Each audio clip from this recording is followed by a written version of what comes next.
Señor, queremos agradecer en este día tu fidelidad y tu bondad para con nosotros, Señor. Queremos disponer en esta hora nuestra mente, nuestro corazón, a poder oír tu palabra, Señor, y alabar tu nombre por tu fidelidad a lo largo de tantos años, Señor. En especial queremos rogar por los niños, Señor, que van hoy día a oír tu palabra, Señor. Rogamos que tu gracia les alcance, Señor, más allá de lo que nuestros esfuerzos imperfectos como padres llegan a ser, Señor. Extiende tu mano de misericordia sobre nuestros hijos, Señor, y llévales a la salvación que está en ti, Señor. También bendice a nuestros hermanos y hermanas, Señor, que domingo a domingo, Señor, están preparándose, orando, Señor, apartando tiempo para poder bendecir la vida de nuestros hijos, Señor. Llénales de tu presencia, Señor. Que cuando hablen y ministren a nuestros hijos, Señor, sea tu palabra y tu espíritu en ellos, Señor. Dios, también te pedimos por este tiempo en que nosotros estamos delante de ti, Señor. Rogamos tu gracia, Señor. Es imposible que humanamente, Señor, una lectura o una exposición pueda transformar nuestros corazones, Señor. Es imposible que solo nuestro intelecto pueda recibir la verdad de tu palabra y que a la luz de eso seamos transformados, Señor. Necesitamos la obra de tu Espíritu Santo en medio nuestro. Y yo te ruego, Señor, que me des gracia para que tu iglesia sea edificada, Señor. Ten misericordia de mí. Libra mi alma, Señor, de cualquier motivación errada para predicar tu palabra, Señor. Y ayúdanos en esta hora a ser edificados, Señor. Te pedimos todo esto en el nombre de Jesús, para la gloria de tu nombre, Señor. Amén y amén. ¿Pueden salir los niños?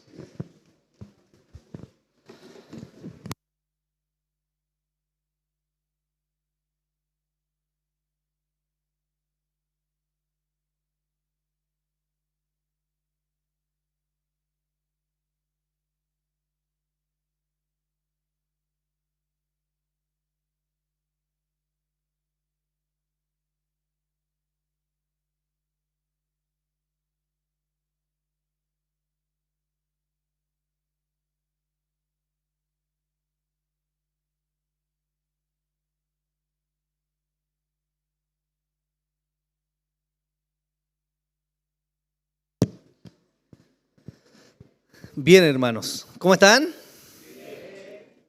Qué bueno. Hoy es un día especial, hermanos, porque vamos a dar una mirada hacia atrás en la historia, hacia uno de los momentos más relevantes de la vida cristiana y uno de los momentos más significativos para la iglesia moderna. Y ese momento es la Reforma Protestante. Vamos a hacer un alto en la serie que estamos viendo y vamos a hablar acerca de lo que en este mes celebramos. Porque me imagino que algunos de ustedes saben que el 31 de este mes en Chile es un feriado especial, el Día de la Iglesia Evangélica, ¿no? Pero eso está ligado específicamente a octubre, porque en octubre se celebra el mes de la Reforma Protestante. Y hace más de 500 años hemos de ver uno de los procesos en los cuales, por la providencia de Dios, se levantaron hombres y mujeres a lo largo de muchos años que tuvieron la valentía de anunciar la palabra de Dios en un contexto que era hostil hacia ellos, denunciando los abusos y volviendo de alguna manera a la centralidad de la palabra de Dios. Hoy día, hermanos, nos encontramos, por la gracia de Dios, en un tiempo de libertad espiritual y de libre acceso a la Biblia.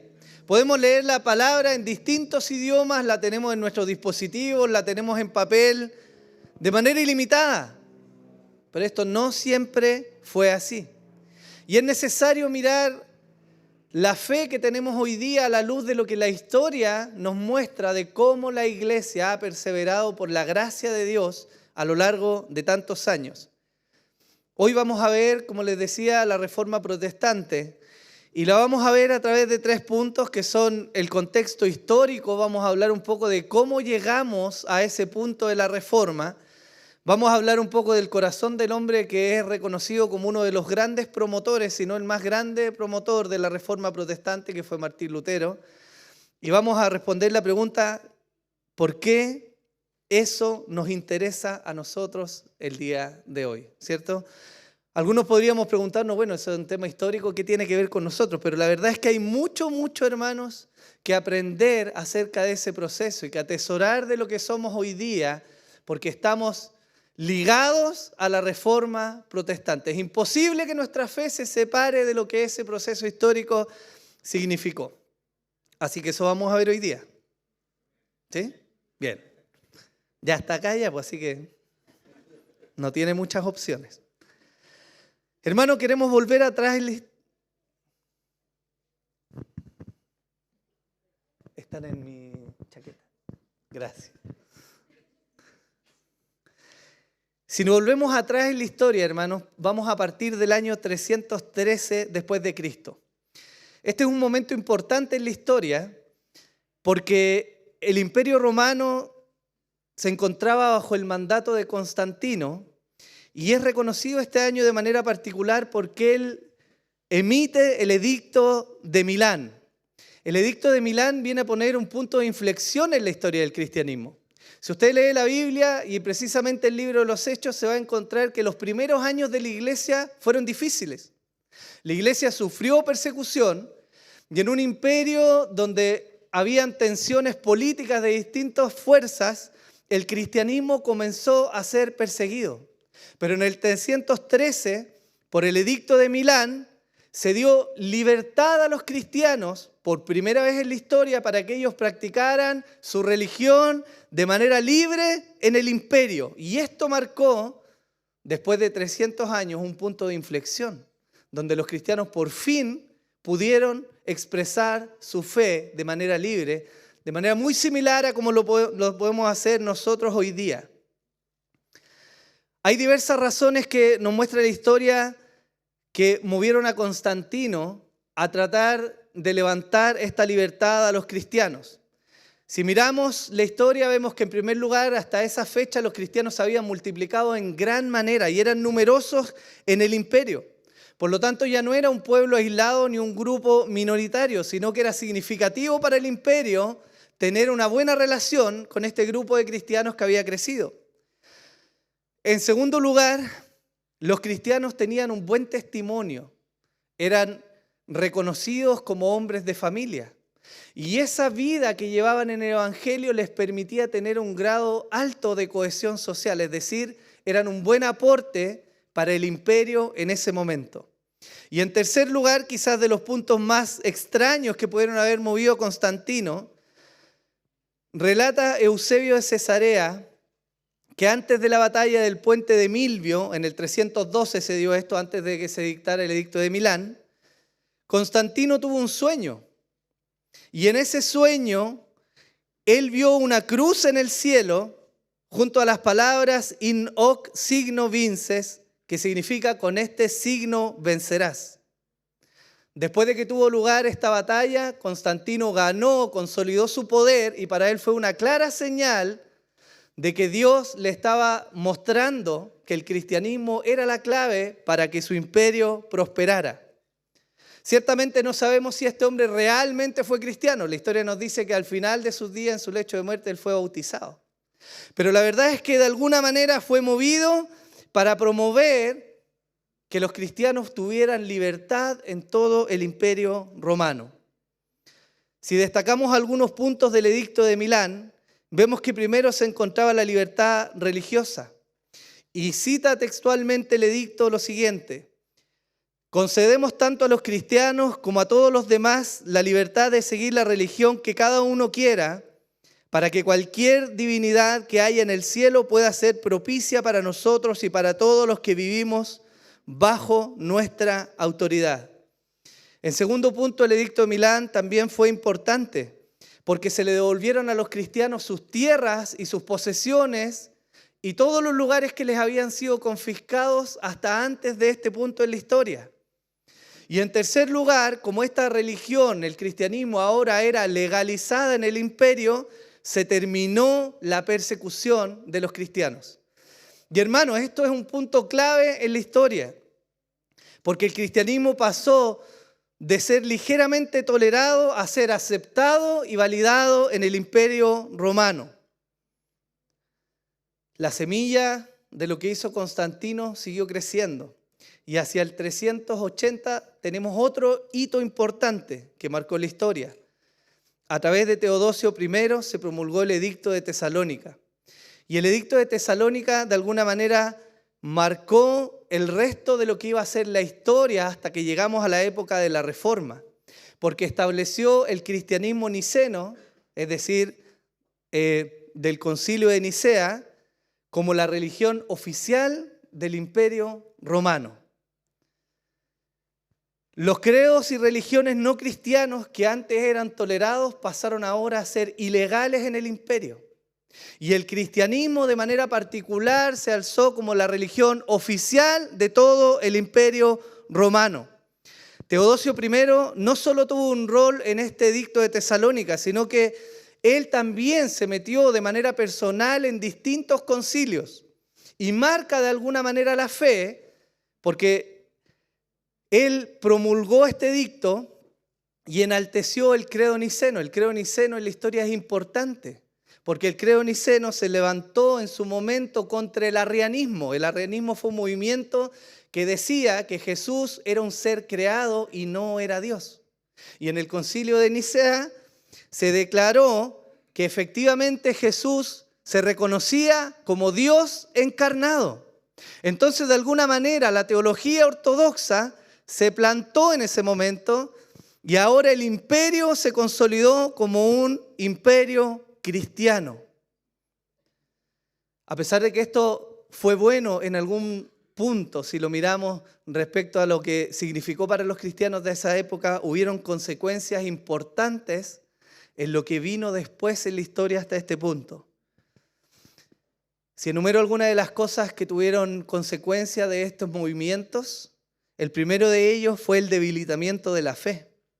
Porque a pesar de que el cristianismo había sido perseguido en los primeros años y había sufrido, y muchos hermanos y hermanas murieron por manos de emperadores romanos, ahora que vino la libertad, la fe de los cristianos comenzó a decaer. Lo hemos visto en muchas oportunidades. No hay mejor momento para avivar la fe verdadera que los momentos de crisis. Todos somos cristianos hasta que viene un momento de crisis. Y ahí, hermanos míos, ahí se ve cuál es la calidad de la fe que habita en nosotros. Y estos cristianos que antes eran perseguidos ahora gozaban de libertad. Por lo tanto, la fe comenzó a debilitarse. La integridad espiritual, hermanos, se comprometió. Porque ahora el cristianismo, al ser una religión no solo permitida, sino ser la religión del imperio, comenzó una carrera que a los ojos de muchos hombres significó una oportunidad de ganar poder y aprobación. Por lo tanto, el cristianismo ya no era ahora una opción que significaba renunciar al mundo, sino que era una opción validada para ganar una posición social. Esto significó también que creció la secularización y la corrupción. La iglesia se alió con el Estado. Y los límites que antes estaban marcados para lo que era una vida espiritual ahora comenzaron a difuminarse. Y los hombres de la fe comenzaron a mezclarse en el mundo político y el mundo político comenzó a mezclarse con el mundo de la fe. Y eso trajo corrupción a la vida de la iglesia. Aumentó la intolerancia religiosa. Los cristianos pasaron de ser perseguidos a ser perseguidores. Y el Estado se encargó de acallar todas las voces y toda oposición que se levantaba a cuestionar la religión que el imperio ahora estaba promoviendo. Y esto, como punto final, tuvo un decaimiento en la Gran Comisión. Los cristianos que antes habían sido comandados a llevar el evangelio a Jerusalén, Judea, Samaria y hasta lo último de la tierra, ahora se encontraban con que todos bajo el territorio del Imperio Romano debían ser cristianos. Por lo tanto, la Gran Comisión decayó y el ímpetu de predicar la palabra del Señor en lugares donde antes no se conocía, ahora bajó. ¿Por qué? Porque el imperio lo estaba promoviendo. Un hito que sigue en la historia es que en el año 476 vino la caída del Imperio Romano de Occidente. Y eso generó primero una fragmentación del territorio que antes estaba unido. se levantaron varios reinos que de alguna manera tenían relación, pero ahora tenían un gobierno un poco más autónomo. Y en segundo lugar, promovió un alzamiento de la iglesia en Roma. Cuando el Imperio Romano se mantuvo oficializado bajo la religión cristiana, guardaba una cohesión política en todo su territorio y también una unidad de la fe. Cuando el Imperio Romano cayó, la unión política se fragmentó, pero hubo algo que se mantuvo unido en el territorio del imperio: la fe cristiana. Eso significa que en este punto de la historia la Iglesia Católica Romana tenía mucho poder y mucha autoridad, porque independiente de los gobiernos locales, la fe se mantenía unida en el imperio. ¿Me sigue hasta acá? ¿Sí? Bien. Con la caída del Imperio Romano entramos a lo que se llama la Edad Media. Y como les decía, el poder de la iglesia en Roma se alzó incluso por sobre los reyes. Tanto así que ahora la iglesia en Roma tenía poder para levantar y coronar emperadores y reyes. Y es más, se veía ahora en estos reinos que era una señal de aprobación que la iglesia, bajo su autoridad, nombrara y eligiera hombres para el reinado. Un ejemplo de esto es que en el año 800 el Papa León III coronó a Carlomagno y nace este nuevo imperio, el Sacro Imperio Romano Germánico. Y esto viene a afianzar una unión indisoluble entre el Estado y la religión. Este imperio se extendió por lo que antes había sido el territorio del Imperio Romano, y abarcó países como hoy día los conocemos como Alemania, Austria, Suiza, Países Bajos, Italia, Francia, Bohemia, Eslovenia y Croacia. Y en todo este periodo, hermanos, hasta la Reforma, hubo un índice importante en la iglesia de Roma. Ella creció en poder y creció en riquezas, enormemente. Si nosotros miramos en la historia, hay hitos que marcan la corrupción que comenzó a haber en la iglesia. Una de ellas era la simonía. La simonía era la práctica de la venta de los cargos eclesiásticos. Y eso se dio a lo largo de toda la Edad Media. Como testimonio tenemos al Papa Benedicto IX. Él fue depuesto en algún momento de su posición como papa porque tenía una conducta demasiado inmoral. Pero hay testimonio que al momento de dejar su posición, le vendió a su padrino el título de papa. Y esto fue común en el Sacro Imperio Romano. Las ventas de las posiciones que antes eran escogidas y otorgadas para hombres que verdaderamente representaban la fe, ahora se convirtió en un negocio. Nació la venta de las indulgencias, que era esta práctica en la cual el Papa emitía un decreto a través del cual las personas tenían acceso al perdón de sus pecados por medio del dinero. Hubo en particular en el año 1075 la emisión del Dictatus Papae, donde el Papa Gregorio VII afirmaba que la Iglesia tenía el total derecho y autoridad para gobernar incluso sobre los reyes. La lucha en este tiempo por el poder eclesiástico fue brutal. Y ya no teníamos hombres y mujeres piadosos que quisieran servir a una iglesia. Teníamos hombres sedientos de poder y riqueza que acaparaban las posiciones que antes les eran por derecho, o más bien eran llamados por Dios para la iglesia. En este periodo se instauraron las cruzadas también, convocadas por primera vez por el Papa Urbano II. Estas cruzadas tenían la finalidad de recuperar territorios santos y de alguna manera de guardar la fe en el imperio, pero se transformaron en instancias de saqueo, violencia y derramamiento de sangre. Nació la Inquisición, establecida por el Papa Gregorio IX en el 1231, y fue inicialmente un instrumento para combatir la herejía, pero terminó siendo un instrumento para callar a todos los que plantearan algo en contra de la fe que en el Imperio Romano se estaba promulgando. Nació el nepotismo, que era una práctica común en la cual se elegían a miembros de la familia para que ocuparan cargos dentro de la iglesia. Se exacerbó el uso de imágenes y de santos, otra práctica común en la Edad Media. Y sobre todas las cosas, se abandonó la Biblia de cara al pueblo. La Biblia ahora estaba expuesta solamente en las congregaciones y se hablaba en el idioma oficial del imperio, que era el latín. Por lo tanto, la Biblia fue apartada de la gente. Y todo este preámbulo, hermanos, es para que entendamos cómo llega o en qué contexto aparece Martín Lutero. A mediados del siglo XVI, un fraile dominico, famoso por sus palabras, vendía indulgencias en Alemania para ayudar al financiamiento de la Basílica de San Pedro, esto promovido por el Papa León X. En las herejías que él pregonaba, él decía: en cuanto la moneda en el cofre suena, el alma del purgatorio al cielo vuela.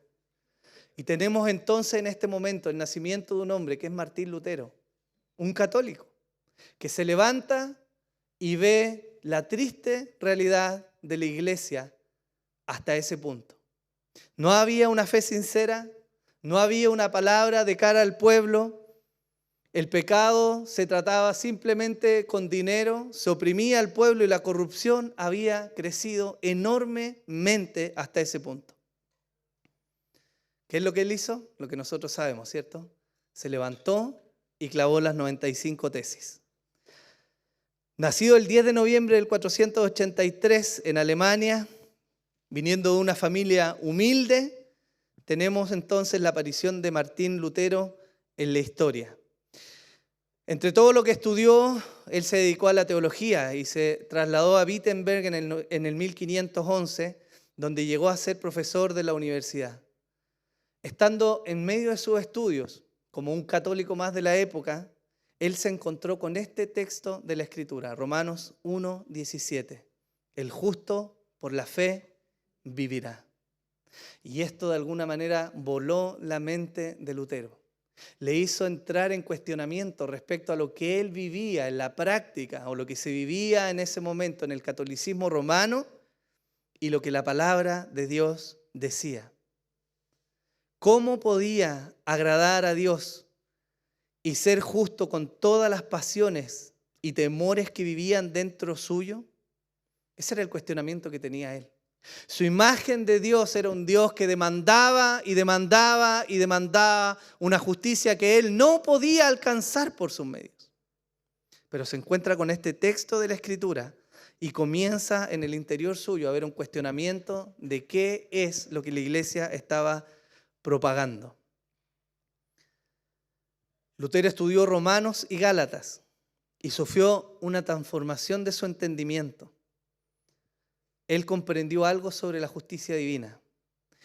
Esta ya no era algo que él debía comprar o alcanzar por sus propios medios, sino que la justicia divina era ahora, bajo su nuevo entendimiento, un don gratuito otorgado por Dios a través de la fe en Jesús.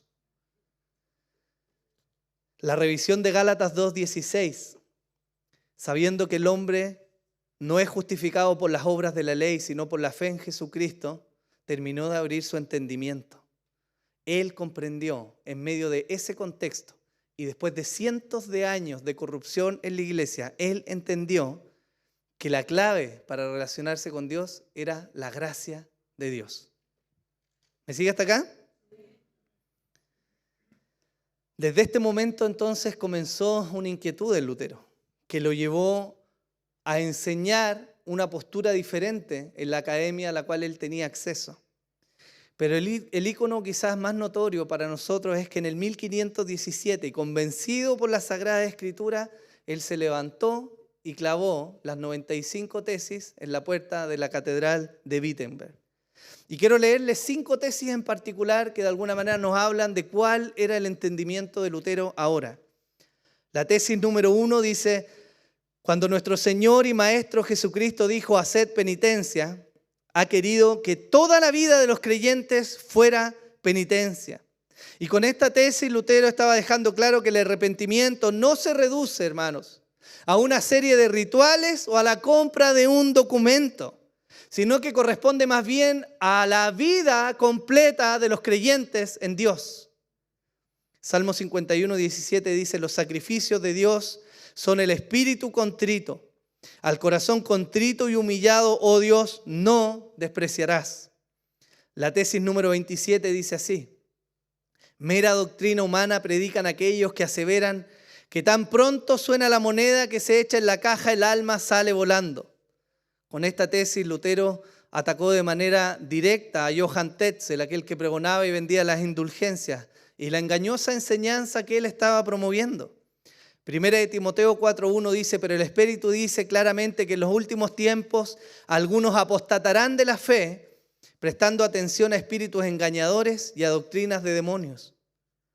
Tesis número 36 dice: cualquier cristiano verdaderamente arrepentido tiene derecho a la remisión plenaria de pena y culpa, aún sin carta de indulgencias.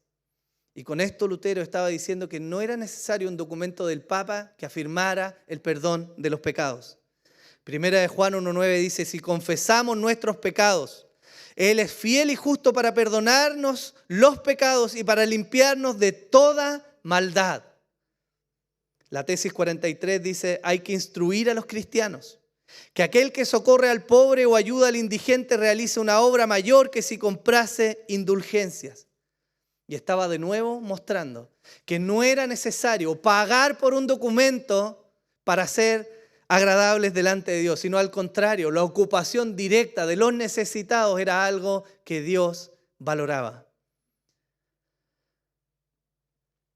Y por último, la tesis 62, que dice así: el verdadero tesoro de la iglesia es el sacrosanto evangelio de la gloria y de la gracia de Dios. Y con esta tesis Lutero denunció el pensamiento de la riqueza y la gloria de la Iglesia Católica Romana. Ellos estaban empecinados con levantar grandes templos, con mostrar la gloria de esa iglesia corrupta a través de grandes edificaciones, que en verdad son bellísimas, pero no es el tesoro de la iglesia. Segunda de Corintios 4, del 1 al 7 dice así: por tanto, puesto que tenemos este ministerio, según hemos recibido misericordia, no desfallezcamos, sino que hemos renunciado al oculto y vergonzoso, no andando con astucia ni adulterando la palabra de Dios, sino que mediante la manifestación de la verdad nos recomendamos a la conciencia de todo hombre en la presencia de Dios. Y si todavía nuestro evangelio está velado, para los que se pierden está velado, en los cuales el Dios de este mundo ha cegado el entendimiento de los incrédulos, para que no vean el resplandor del evangelio de la gloria de Cristo, que es la imagen de Dios.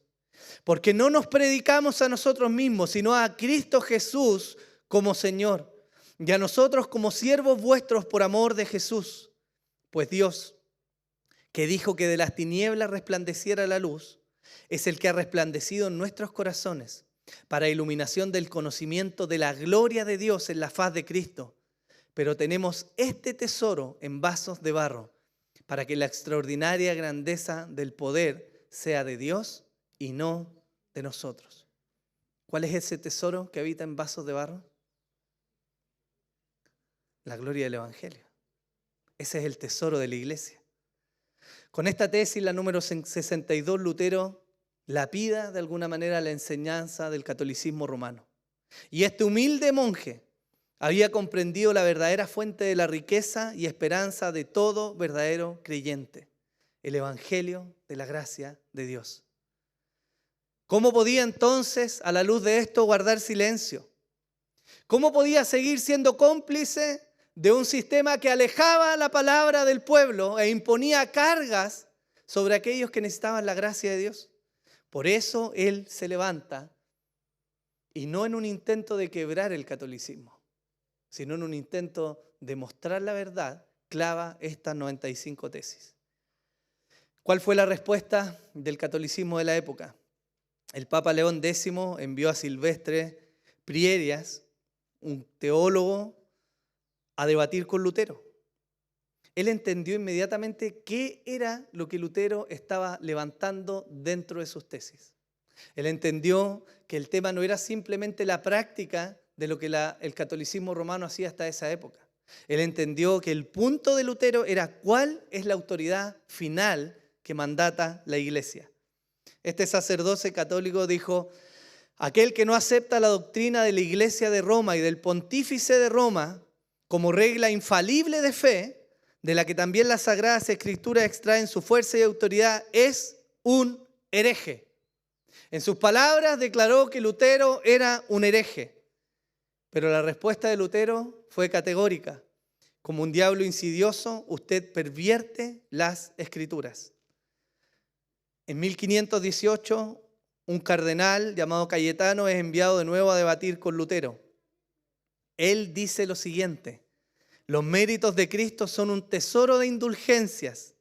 A lo que Lutero responde: no soy tan audaz como para que por un solo decreto oscuro y ambiguo de un papa humano me aparte de tantos y tan claros testimonios de la Divina Escritura. Porque, como ha dicho uno de los canonistas, en materia de fe, no solo un concilio está por encima de un papa, sino que cualquier fiel, si está armado con mejor autoridad y razón. Lutero se transformó en una piedra en el zapato para el Papa León X.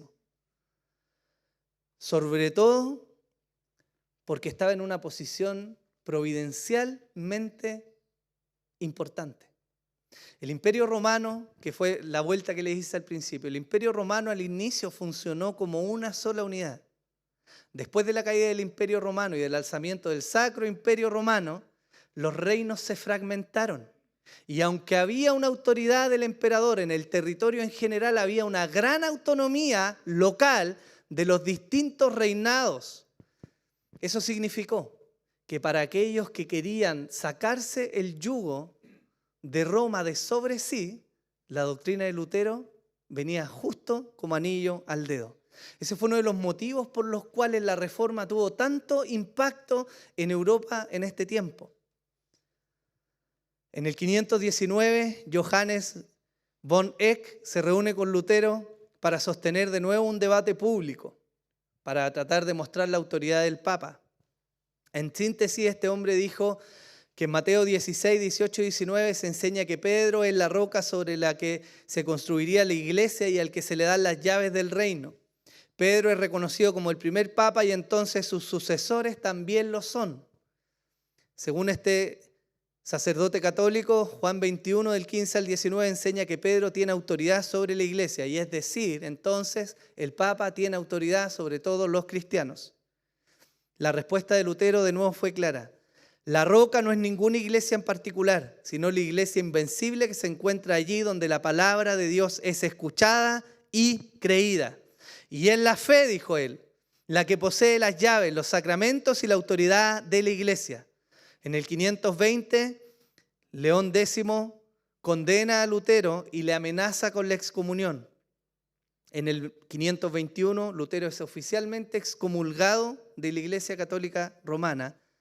Y ese mismo año, en abril, comparece ante la Dieta de Worms, una instancia en que lo amenazan de que se retracte de las enseñanzas. Y viene quizá uno de los diálogos más famosos que hemos escuchado en la historia. Lutero dijo: a no ser que se me convenza por el testimonio de las Escrituras o por una razón clara, pues no confío ni en el Papa ni en los concilios por sí solos, pues es bien sabido que a menudo se equivocan y se contradicen, estoy atado a las Escrituras que he citado y mi conciencia es cautiva de la palabra de Dios. No puedo ni quiero retractarme de nada, ya que no es bueno ni conveniente ir en contra de la conciencia. No puedo hacer nada más, estoy aquí, que Dios me ayude. Amén. En el 46, Lutero muere en Alemania, excomulgado de la iglesia, pero él deja un legado importantísimo, porque él marca de alguna manera el inicio de un quiebre en la unidad de la Iglesia Católica. Y como les decía, convenientemente para los reinados de aquella época, la doctrina de Lutero, que no es otra cosa que volver a la Escritura, es conveniente para sacarse el yugo del Imperio Romano. Eso quiere decir que hay un legado tremendo en la historia de la Reforma, un legado que perdura hasta nuestros días. Y quisiera nombrar 3 ejemplos que quizás algunos de ustedes pudieran llegar a ver de cómo la Reforma protestante influyó en la iglesia que es hoy día, incluido nosotros. El nacimiento de la iglesia anglicana, primero. En el 534, el rey Enrique VIII, motivado por la negativa de la Iglesia Católica Romana a anular su matrimonio con Catalina de Aragón, emite el Acta de Supremacía y declara la independencia religiosa de la Iglesia de Roma y la fundación entonces de la Iglesia Anglicana. Este rey de Inglaterra se separa del catolicismo romano y providencialmente halla en la enseñanza de Lutero la influencia necesaria para la fundación de esta nueva iglesia. Así nace la Iglesia Anglicana. Años después nace la Iglesia Presbiteriana. En el 560, un sacerdote católico escocés llamado John Knox, influenciado por hombres reformados como George Wishart o Juan Calvino, publica el primer libro de disciplina, que es conocido entre algunos teólogos como el fundamento de la Iglesia Presbiteriana. Del catolicismo pasaron los anglicanos al anglicalismo y del catolicismo pasaron los presbiterianos, o no eran presbiterianos en ese tiempo, al presbiterianismo, y eso perdura hasta hoy día. Y el nacimiento de la Iglesia Bautista es de manera similar. En el 1609, John Smith y Thomas Helwys, ambos anglicanos, se distancian de la Iglesia Anglicana por el entendimiento de la necesidad de una reforma de las prácticas de la Iglesia Anglicana. Dicho sea de paso, la Iglesia Presbiteriana y la Iglesia Anglicana y otras denominaciones tuvieron un fuerte auge en ese tiempo porque la Iglesia Anglicana, de manera muy similar a como lo hizo el catolicismo romano en su momento, persiguió a aquellos que profesaban una fe diferente en Inglaterra. Y eso propagó de nuevo hombres que habían abrazado la fe de la Reforma y se disgregaron por distintos países. Por lo tanto, uno de los legados, hermanos, de la Reforma, y por lo cual es importante mirar, es porque nosotros mismos venimos de aquel movimiento. El rompimiento de la Iglesia romana o de la fe con esa Iglesia católica romana dio vida a la Iglesia reformada, presbiterianos, anglicanos, bautistas y otras denominaciones reformadas de las cuales somos nosotros parte. Por lo tanto, si queremos vivir bien la fe que hemos recibido, es imposible que dejemos de mirar el hito histórico que fue la Reforma Protestante. ¿Me sigue hasta acá? ¿Sí? Pero no es solo, hermanos míos, un legado denominacional lo que perdura hasta hoy día. Quizás lo más relevante de la Reforma fue el legado doctrinal que perdura hasta hoy día. Y eso fue el regreso a las Sagradas Escrituras. Tal como Lutero dijo en su juicio en Worms, estoy atado a las Escrituras que he citado y mi conciencia es cautiva de la palabra de Dios. Esto fue el motor de lo que llevó a Lutero a hacer todo lo que él hizo.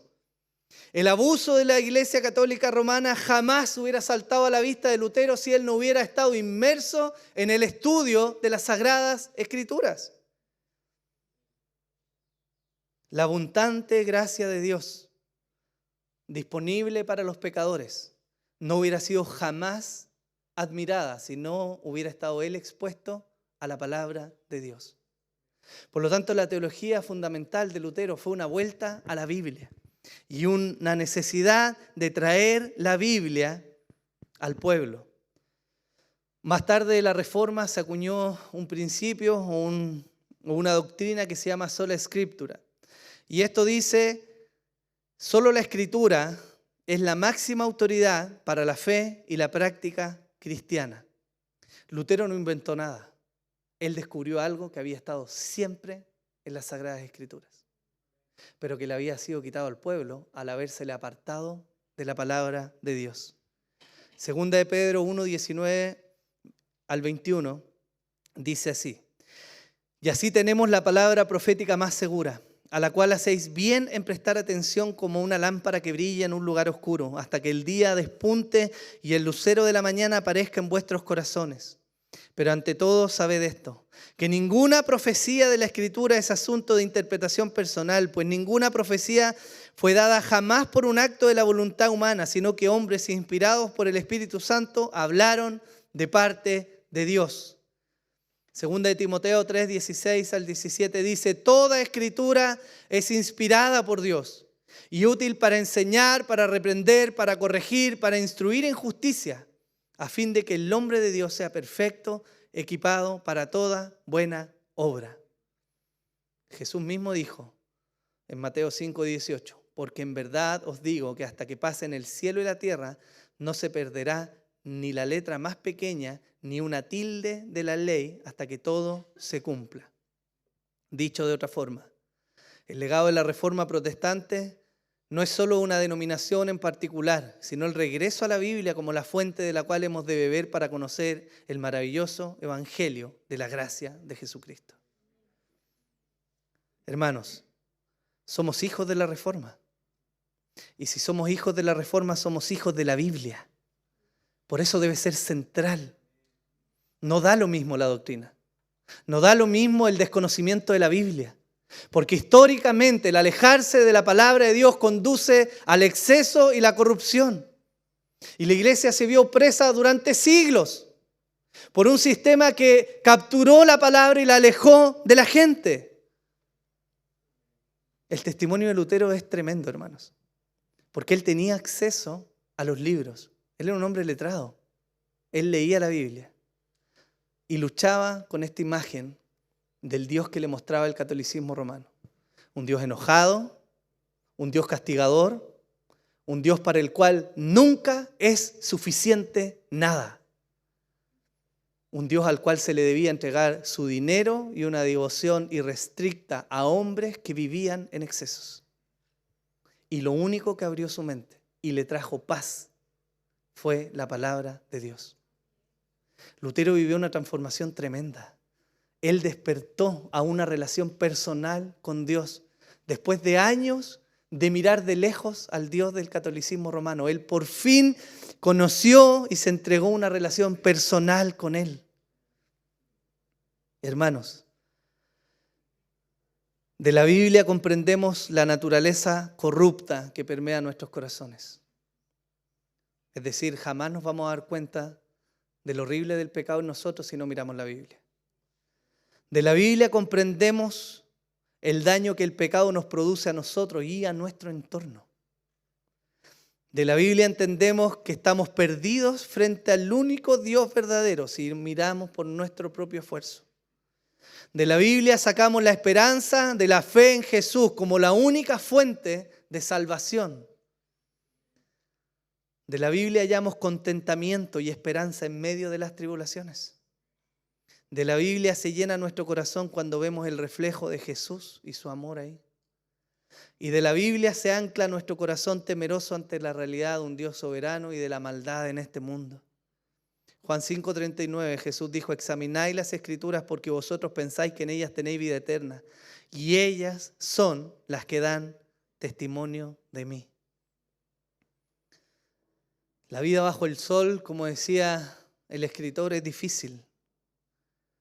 Y en muchos momentos, hermanos, se vuelve amarga. El matrimonio, la crianza de hijos, la convivencia, el trabajo y muchas otras cosas son difíciles, ¿o no? Todo esto representa un desafío enorme para la experiencia humana en este mundo.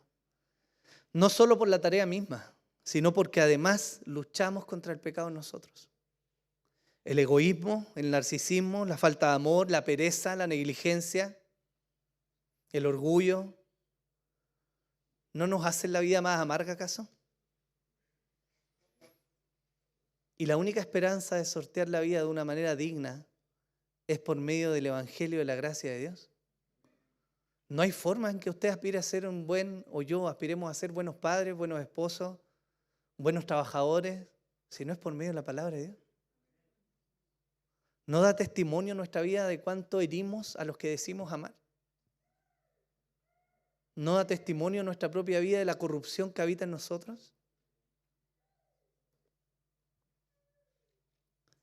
Lo esperanzador, hermanos, es que a través de la palabra de Dios podemos hallar gracia para nuestras faltas y esperanza de un mejor porvenir, incluso más allá de esta vida. Cristo no fue sacrificado solamente por nuestra esperanza futura, hermanos, sino para que en esta vida vivamos y disfrutemos la vida que Dios nos ha dado. El apóstol Pablo escribe lo siguiente. 2 Corintios 4, del 8 al 15. Afligidos en todo, pero no agobiados. Perplejos, pero no desesperados. Perseguidos, pero no abandonados. Derribados, pero no destruidos. Llevando siempre el cuerpo por todas partes, por todas partes la muerte de Jesús, para que también la vida de Jesús se manifieste en nuestro cuerpo. Porque nosotros que vivimos constantemente estamos siendo entregados a muerte por causa de Jesús, para que también la vida de Jesús se manifieste en nuestro cuerpo mortal. Así que en nosotros obra la muerte, pero en vosotros la vida. Pero teniendo el mismo espíritu de fe, según lo que está escrito, creí, por tanto hablé. Nosotros también creemos, por lo cual también hablamos. Sabiendo que aquel que resucitó al Señor Jesús, a nosotros también nos resucitará con Jesús y nos presentará juntamente con vosotros. Porque todo esto es por amor a vosotros, para que la gracia que se está extendiendo por medio de muchos haga que las acciones de gracias abunden para la gloria de Dios. Hermanos, tenemos que entender que la Biblia no es solamente un texto informativo. La Biblia es la autorrevelación de Dios. A través de ella podemos ver con claridad quién es Dios y el amor que Dios ha derramado por nosotros. Esa experiencia fue lo que cambió a Lutero. Y es la exposición a la Biblia lo que cambia nuestros corazones egoístas, negligentes, pecadores.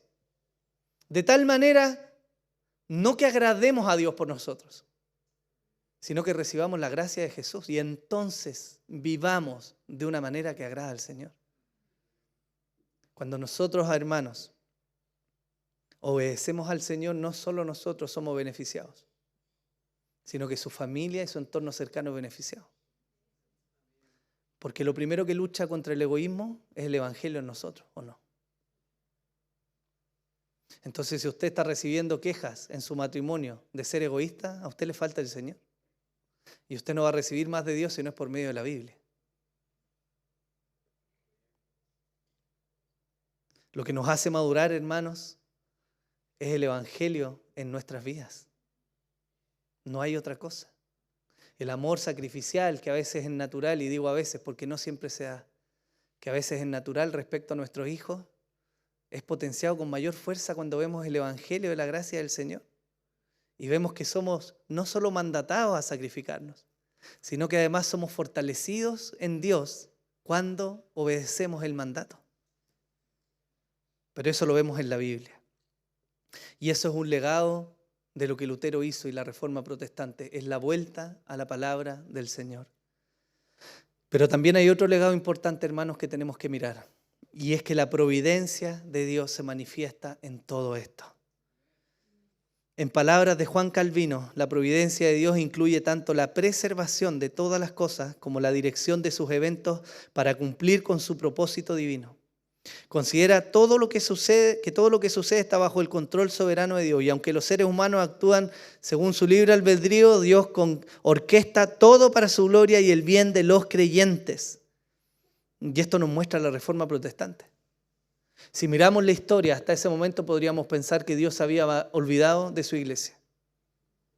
Pero con claridad podemos ver la historia y saber, tal como el Señor le dijo en algún momento al profeta, que aún habían otros 7,000 que no habían doblado las rodillas ante Baal. Y a lo largo de la historia, aunque no siempre visible, han habido hombres y mujeres que han perseverado en la fe, que no han doblado su rodilla al sistema y que han seguido amando al Señor con todo su corazón, de tal manera que incluso han dispuesto sus vidas para ser sacrificadas, con tal de que la gloria de Dios sea manifestada a los hombres.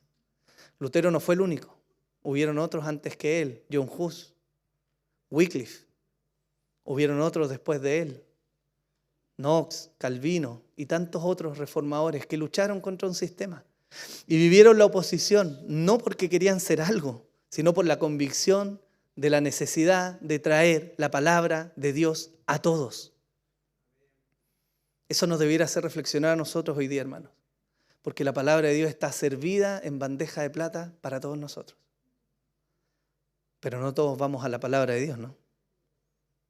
Y no solo somos negligentes en el cuidado de nuestra vida espiritual, afectando a los demás, sí o sí vamos a afectar a los demás, sino que por lo demás pisoteamos lo que hombres hicieron y la sangre que derramaron para traer la Biblia hasta nosotros el día de hoy. Si en el movimiento reformado, o si este no hubiera prosperado, no contaríamos hoy día probablemente con la libertad de culto que tenemos, con distintas traducciones de la Biblia, con el libre acceso a esta, con la diversidad de congregaciones que hay y la gracia de Dios manifestada de manera tan particular a través de hermanos tan distintos a nosotros, pero que siguen amando al Señor y respetando la Biblia. Fuimos enriquecidos sobremanera, hermanos, con este proceso. Y tanto más cuando somos capaces de ver a Dios en acción. Segunda de Reyes 6, del 8 al 17, dice así. Y el rey de Aram estaba en guerra con Israel y consultó con sus siervos diciendo, en tal y tal lugar estará mi campamento. Y el hombre de Dios envió palabra al rey de Israel diciendo, guárdate de no pasar por tal lugar, porque los arameos van a bajar allí. Entonces el rey de Israel envió gente al lugar que el hombre de Dios le había dicho. Así que al prevenirlo él se cuidó de ir allí. Y esto no una, ni dos veces. Y se enfureció el corazón del rey de Aram por este hecho. Y llamando a sus siervos les dijo, ¿no me vais a revelar quién de los nuestros está a favor del rey de Israel? Y uno de los siervos dijo, no, rey, señor mío. Sino que Eliseo, el profeta que está en Israel, le dice al rey de Israel las palabras que tú hablas en el interior de tu alcoba. Y él le dijo, id y ved dónde está, y enviaré a prenderlo. Y le avisaron diciendo, he aquí está en Dotán. Entonces envió allá caballos, carros y un gran ejército, y llegaron de noche y cercaron la ciudad. Y cuando el que servía al hombre de Dios se levantó temprano y salió, aquí hubo un ejército con caballos y carros que rodeaba la ciudad. Y su criado le dijo, Señor mío, ¿qué haremos? Y él le respondió, no temas, porque los que están con nosotros son más que los que están con ellos. Eliseo entonces oró y dijo, oh Señor, te ruego que abras sus ojos para que vea. Y el Señor abrió los ojos del criado y miró, y he aquí que el monte estaba lleno de caballos y carros de fuego alrededor de Eliseo. Hermanos, Dios no abandona a su iglesia. Jamás ha abandonado a su pueblo. Y por oscuro que sea el escenario, Dios siempre va a permanecer fiel a su pueblo. Isaías 43, del 13 al 17 dice así, aún desde la eternidad yo soy y no hay quien libre de mi mano. Yo actúo, ¿y quién lo revocará? Así dice el Señor vuestro Redentor, el Santo de Israel. Por vuestra causa envié a Babilonia e hice descender como fugitivos a todos ellos, es decir, a los caldeos, en las naves de las cuales se gloriaban. Yo soy el Señor, vuestro Santo, el Creador de Israel, vuestro Rey. Así dice el Señor, que abre camino en el mar y sendero en aguas impetuosas, el que hace salir carro y caballo, ejército y fuerza. A una se echarán y no se levantarán, como pábilo han sido apagados y extinguidos. Eso fue lo que Dios hizo. Dios puso fin a un sistema. Y aunque era imposible para Lutero lograr dimensionar el impacto que iba a tener la valentía de levantarse a rectificar y enaltecer la palabra de Dios, cambió, hermanos míos, todo el panorama y llegó hasta nosotros. Ciertamente, hermanos, nosotros no sabemos lo que el futuro depara. Es imposible que sepamos lo que va a venir. Pero sí podemos tener certeza, hermanos, que por fuerte que soplen los vientos y por oscura que sea la noche, Dios va a guardar a su iglesia para siempre. Salmo 121, con esto terminamos. Dice, levantaré mis ojos a los montes. ¿De dónde vendrá mi socorro? Mi socorro viene del Señor que hizo los cielos y la tierra. No permitirá que tu pie resbale, no se adormecerá el que te guarde aquí, no se adormecerá ni dormirá el que guarda a Israel. El Señor es tu guardador, el Señor es tu sombra a tu mano derecha. El sol no te herirá de día ni la luna de noche. El Señor te protegerá de todo mal. Él guardará tu alma. El Señor guardará tu salida y tu entrada desde ahora y para siempre. Y la reforma es una muestra de Dios guardando a su iglesia. Póngase en pie, por favor.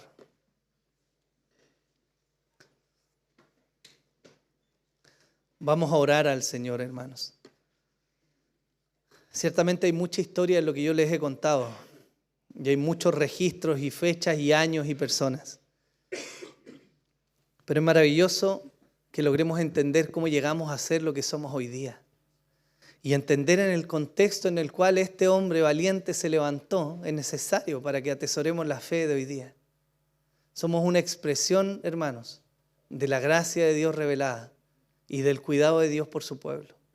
No somos mejores que otros hermanos, pero abrazamos una herencia que busca enaltecer a Dios y poner su palabra como medio para el cuidado, el gobierno, la guía y la norma de conducta de su iglesia. Y eso debe preservarse siempre en nuestros corazones. ¿Oremos? Dios tendrá, pues me ama el Salvador. Él me sostiene.